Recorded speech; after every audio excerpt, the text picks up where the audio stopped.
Napaangil si Ila ng pagsilip niya sa bintana ay matanaw niya mula roon kung sino nagdo-doorbell sa gate. Si Punch.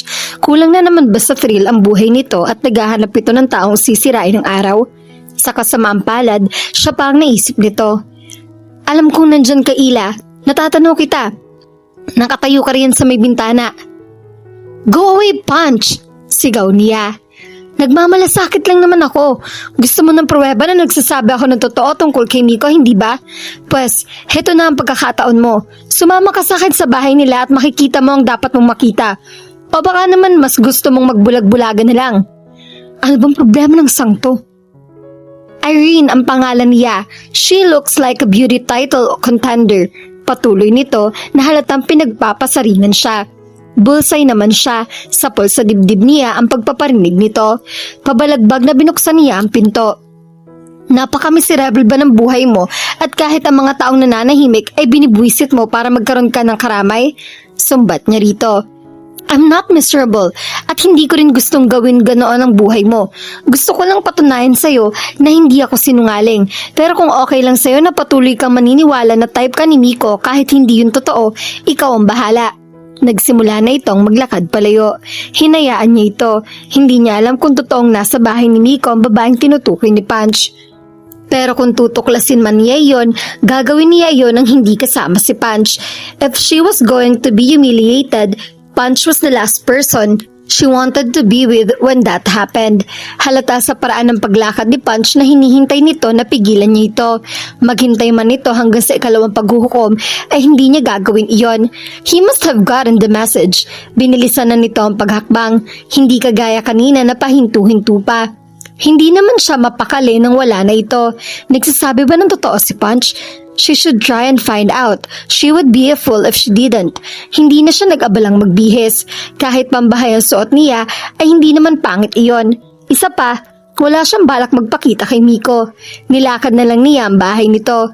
Para namang sinadya, hustong naabot ng tanaw niya ang front door ay bumukas iyon at lumabas doon si Miko. May kasama itong babae at hindi lang nito iyon basta kasama. Nakaakbay dito si Miko. Ngayon ay alam na niya kung ano ang pakiramdam na linukot ng puso. Saka binaklas iyon mula sa kanyang chest cavity. Sa palagay niya ay malapit-lapit na ron ang sakit na nadama niya pagkakita niya sa dalawa. Hindi nagsisinungaling si Punch sa dalawang bagay na sinabi nito. Una ay ang pagkakaroon ng kasintahan ni Miko. Pangalawa ay ang tungkol sa itsura ng babae. Kung nanaisin nga siguro nito ay tatanggapin ito ng contestant sa Binibining Pilipinas. Mabilis na napagkubli siya sa mayabong na halamang nasa di kalayuan sa bahay nito. Mula roon itanaw niya ang pagbukas ni Miko ng pinto ng kotse para sa babae. Bago lumulando ng babae, hinalikan pa nito ni Miko sa mga labi. She wanted to cry right there and then. Ila would keep her dignity. Iyon ang nabuong pasya niya. Hindi siya magwawala. Hindi niya bibigyan ng ideya si Miko kung gaano kasakit para sa kanya ang matuklasan ng tungkol sa panloloko nito sa kanya. He had his fun. Nakuha siya nito. Masyado na itong siniswerte kung makapagpapa-ego trip pa ito. At iyon ang mangyayari kapag nalaman nitong sobrang apektado siya sa nangyari sa kanila. Siya na ang umiwas dito. Nire-reject niya ang mga tawag nito sa cellphone. Hindi niya sinasagot ang mga messages nito. Ang landline niya ay kinabitan niya ng answering machine para iyon ang tumanggap ng mga tawag niya. Sa dalawang pagkakataong nagpunta ito sa bahay ay nagkunwari siyang wala roon. Hindi niya tinugon ang katok nito. Kapag sa shop ito nagtutungo ay si Janice ang pinapaharap niya rito. Kahit anong pilit sa kanya ng assistant niya ay hindi siya nagpapakita kay Miko. She wanted to die. Noon pa ay may ideya na siya kung gaano kasakit ang masawi sa pag-ibig. Napatunayan lang niya ngayon na tama ang hinala niya. It hurts so much. Mas masakit pa na matuklasan na ginawa lang pala siyang katatawan ng lalaking inakala niyang totoong nagkakaroon ng pagtingin sa kanya. Magkaganoon man, hindi na niya balak ipaalam dito na nasaktan siya nito ng husto. Ang siste nga lang, ito pa ang may karapatang manumbat. If you don't want to see me anymore, at least have the decency to say so. Say it right to my face if you have to. Mas gusto ko na iyon kaysa ang ganitong pinagtataguan mo ko. Ganon ang text nito sa kanya at halos kahawig niyon ang mensaheng iniwan nito sa answering machine niya. Palalagpasin na lang sana niya iyon pero hindi siya makatiis. Ang kapal ng mukha nito. Kung makapagsalita ito ay tila ito pa ang naagrabyado, gayong ito ang nanggago. Dahil siguro iyon inaakala nitong hindi niya alam ang buong kwento. Naudlot ang paggagalaiti niya nang mag-ring ang landline niya. Ang answering machine uli ang tumanggap ng tawag. Ano ba nangyayari ha, Ila? Bakit hindi ka makipag-usap sa akin ng matino? Nandito lang ako sa bahay. Tawagan mo ako kapag handa ka na mag-asal tao. That did it. Napuno na ang salop. Dadamputin dapat niya ang telepono para talakin ito, pero may naisip siyang mas magandang paraan ng pagkumpronta rito. Kumuha siya ng pera, saka siya parang susugod sa gera na naglakad papunta sa bahay ni Miko. Tuloy-tuloy siya sa loob ng bakuran. Hindi na nag-abalang mag-doorbell. Alam naman niyang kagaya niya, mag-isa lang ito sa bahay nito. Binayo niya ang pinto. Ikaw pala. Pagbukas ni Miko ng pinto ay halatang nagulat ito. Pero agad din nitong nagawang tila walang kagana-gana ekspresyon ng mukha nito. Mabuti naman at sa wakas ay naisip mo makipag-usap sa akin na parang, "Cut the crap, Miko!" Bulyaw niya rito. Huwag kang umasta na akala mo ikaw ang naapi. Napakurap ito. Malamang na hindi nito inaasahan ang pagsasalita niya rito ng ganoon. Anong rason kung bakit gusto kitang balatan ng buhay ngayon? Heto. Dumukot siya sa bulsa ng pantalon niya. Doon niya inilagay kanina ang perang katumbas ng ayon kay Punch ay halagang napipintong mapanalunan nito sa pustahan ng mga ito. Ibinato niya ang pera dito. Sa dibdib nito tumama mga iyon bago nagkalat sa sahig. Katumbas yan ang halagang pinagpupustahan niya ni na Punch. Sana. Nagsimulang sumikip ang dibdib niya. Nag-init din ang gilid ng mga mata niya. Shit, huwag kang iiyak. Utos niya sa sarili. Huwag kang iiyak. Sana sinabi mo na lang kung magkano yan. Ibinigay ko na lang sana sa'yo kaysa naman sinaktan mo pa ang damdamin ko. Pagkasabi niyon ay tinalikuran na niya ito at halos madapa siya sa bilis ng ginawa niyang paghakbang. Pero nang nasa kalahatian na siya ng bakuran ay huminto siya. Saka siya humarap uli dito. Nasa pinto pa rin ito. Mukhang undershock pa ito. Maganda ang girlfriend mo. Masyado na tayo marami na pagkwentuhan. Marami na rin nangyari sa atin.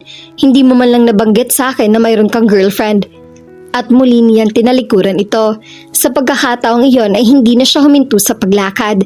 She had to admit a part of her was hoping he would run after her and try to explain.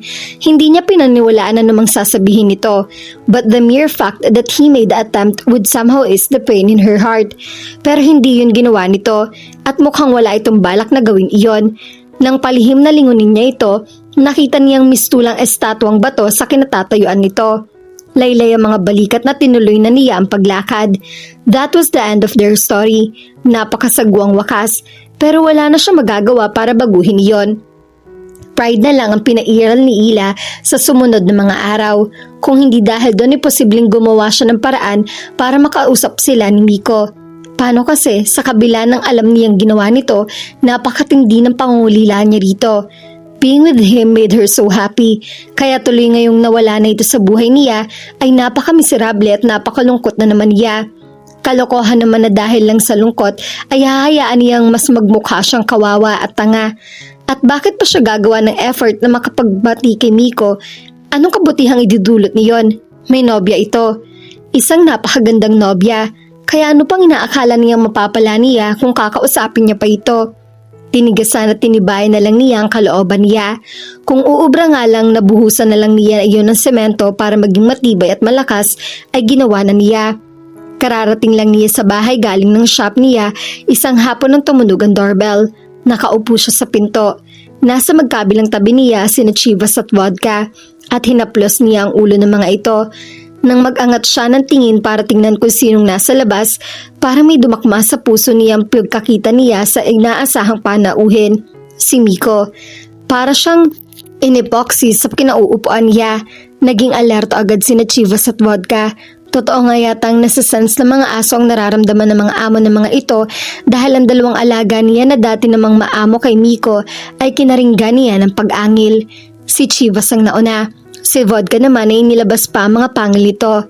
Hindi umalis sa mga ito sa tabi niya pero halata sa kilos ng mga ito na handa mga ito na ipagtanggol siya. How they realized that it was Miko who was making her feel so miserable, she had no idea. Gusto kitang makausap ng mga ayos, Ila. Anito. Wala na tayong dapat pang pag-usapan. Anya. Meron. Marami.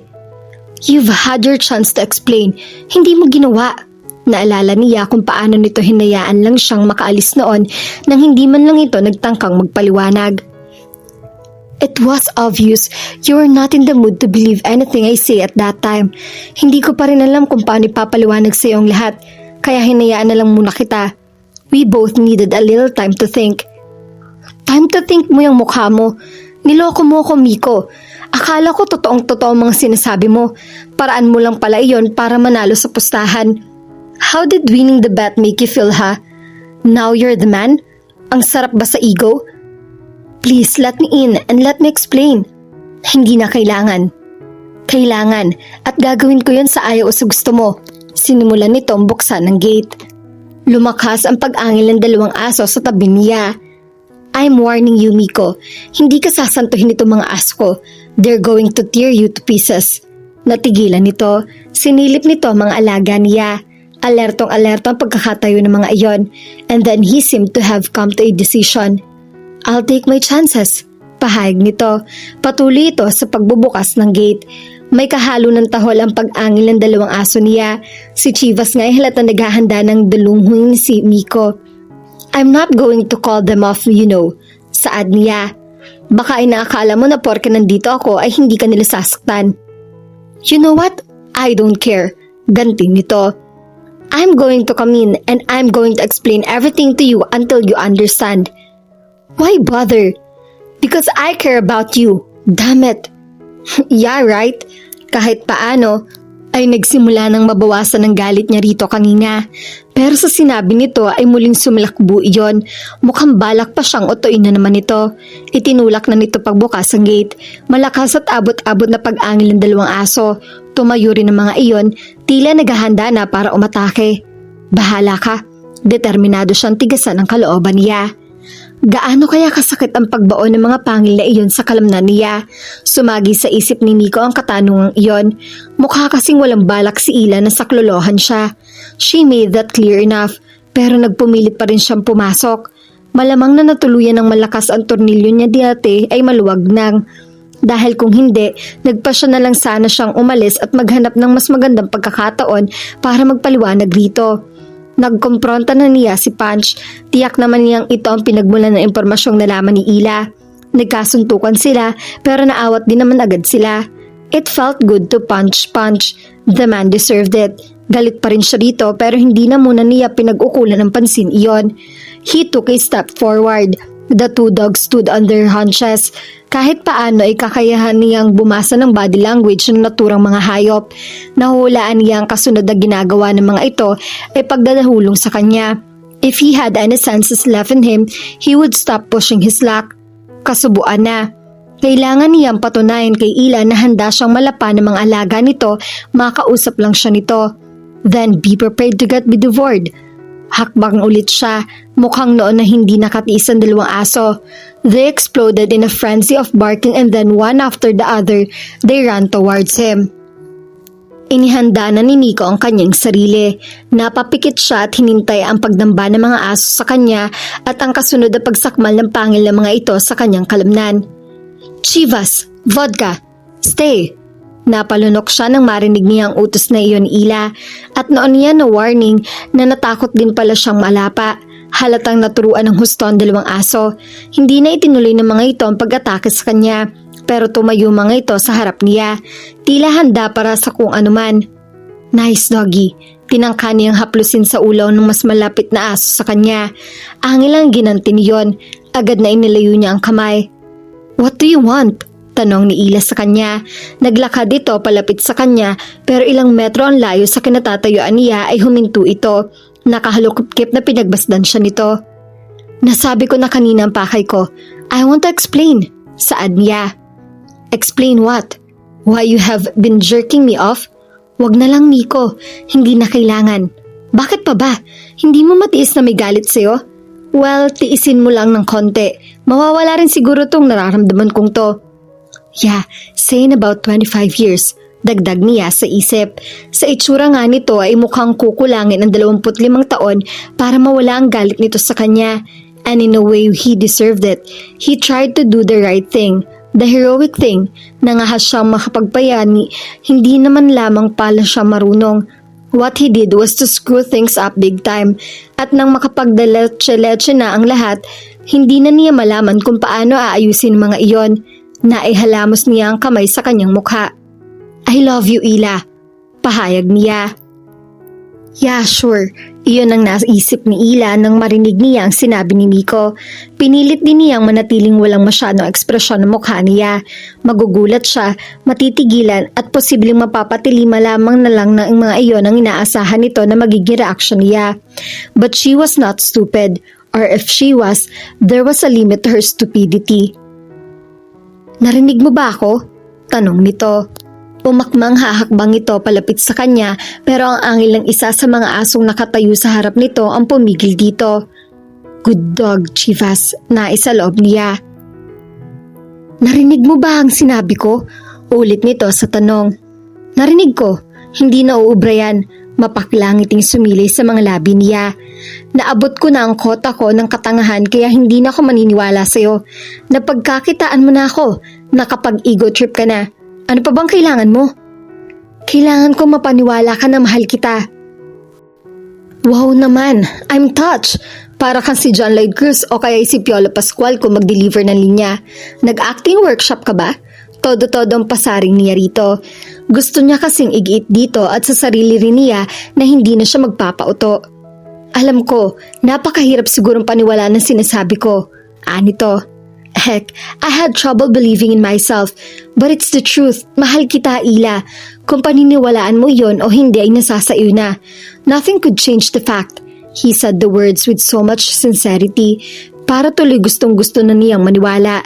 Pero pinaalala agad niya sa sarili kung paanong nasaktan lang siya nung huling magpauto siya rito. Ano bang laro to, Miko? Napapagal na tanong niya. That's just it. It's not a game. Ano pala to? Lokohan nga. My girlfriend ka na. I saw the proof with my own eyes and I don't even know about Grace. Wala kami relasyon ni Grace. As for Irene, we're through. Marahas na nagpaangat ang tingin niya rito. Totoo ba ang sinasabi nito? It's over between me and Irene. Paliwanag nito. Over?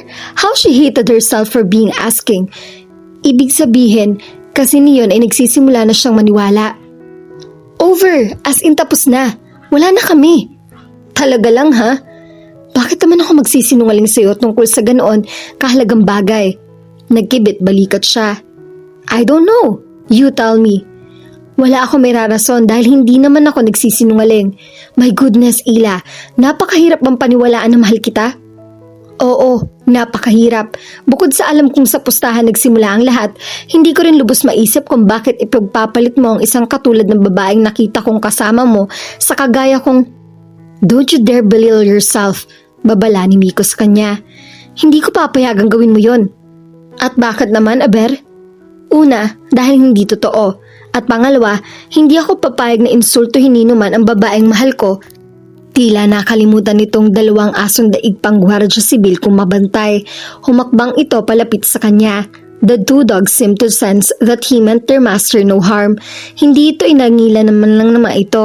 Namangha tuloy siya sa talino ng mga aso niya. Agad ding nawala ang pansin niya sa mga iyon nang matuklasan niyang nakatayo na sa harap niya si Miko. Tinutop nito ang baba niya at itinaas ang kanyang mukha. Napalunok siya nang haplusin nito ang pisngi niya. Hindi mo pa rin ba ako paniniwalaan? Tanong nito. May bahid na pagsusumamo ang tinig. You must think I was being a jerk when I took the bet. Pero inisip ko rin kasi na kung si Punch ang unang susubok, baka mas masaktan ka. I didn't know a lot about you before we made that stupid bet, but I know that you don't deserve to be hurt just like that. Her anger seemed to be slowly melting. Hindi yun ang gusto niyang mangyari.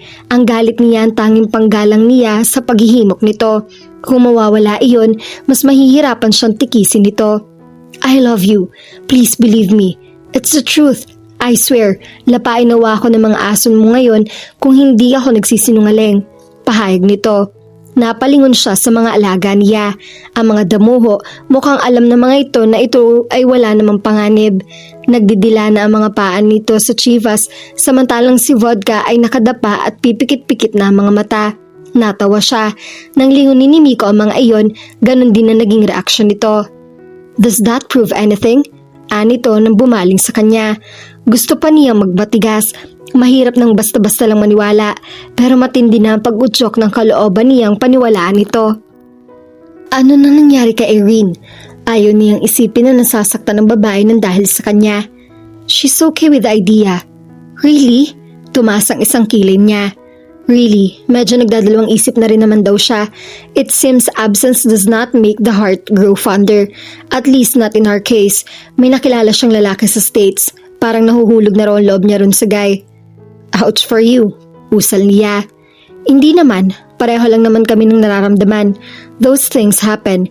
Ngayon, kung ikaw ang magsasabi na may nagugustuhan ka ng iba, iyon ang ouch. Hinawakan nito ang magkabilang balikat niya. I love you. Pang ilang beses na itong inuulit iyon, pero pakiramdam niya ay hindi siya nagsasawang marinig ang napakatamis sa mga katagang iyon. He made the moment much sweeter that time around by kissing her. Tuluyan nang natunaw ang galit niya. Susunod sa ganoong kapalaran ang pagdududa niya. Soon she was kissing him back with all the passion she could muster. Matagal nang nanatiling magkahinang ang kanilang mga labi. Naalala niyang nasa bakuran sila kaya sa bantulot na kumalas dito. Naniniwala ka na? Tanong nito sa kanya. Hindi niya napigilan ng tumango. Good. Very good. Usal nito. Baka kasi bigla mo na lang akong ipalapa sa mga aso mo. Ikaw ha? Kaya mo palang gawin yun sa akin? Anitong may bahid ng hinampo ang tinig bagaman halatang biro lang iyon. Hindi ka naman talaga nila lalapain. Hindi ganun kabang sa mga alaga ko. Maliban na lang kung makikita nilang sinasaktan mo na talaga ako, ay hindi sila aatake ng basta. Haharangan ka lang nila. I would never hurt you, physically or otherwise. Pahayag nito. Muli siyang kinabig at niyakap nito. Ilang malakas na busina ang gumambala sa kanila. Si Punch ang natanaw nila. Nasa labas ito ng gate at lula ng motorsiklo nito. Okay na pala kayo. Bati na tayo ha, Brad. Sabi nito. May kinuha ito mula sa bulsa nito. Heto ang pinagmustahan namin, Ila. Hindi kinuha ni Miko. I-donate ko raw sa kawanggawa. Hindi ko ginagawa para maipakita ko sa'yo. Baka kasi upakan na naman ako ng isang yan kapag hindi pa kayo nagkaayos. Bumaling siya kay Miko. Nagtatanong ang tingin niya. Nagkasagutan kami, pag-amin nito. Pero okay na kami. Narinig ko yon, ani Punch. Pasensya na Ila, medyo masagwa ang ugali ko dati. Dati lang? Ganti ni Miko. Oo naman, sinusubukan ko na magpakabait ngayon. Dapat lang, ani Miko. So okay na tayo? Sabi ni Punch. Oo na, sa isang kondisyon. Ano? Pwedeng umalis ka na? Nakakaistorbo ka eh. Okay, wala na ako rito. Tumatawang pinasibad ni Punch palayo ang motorsiklo. Sila naman ay nagkatawanan nang magkaharap sila, pero saglit lang iyon. Kagyat na naudlot iyon nang muling maglapat ang kanilang mga labi. And she felt it was the sweetest kiss she had ever tasted. At dito na po nagtatapos ang kwentong pag-ibig ni Naila at Miko. At lagi po nating tatandaan, sa mundong mapanghusga, puso ang nakakakita ng tunay na ganda. Kapag damdamin na ang namayani, nawawala ang tingin sa panlabas na anyo.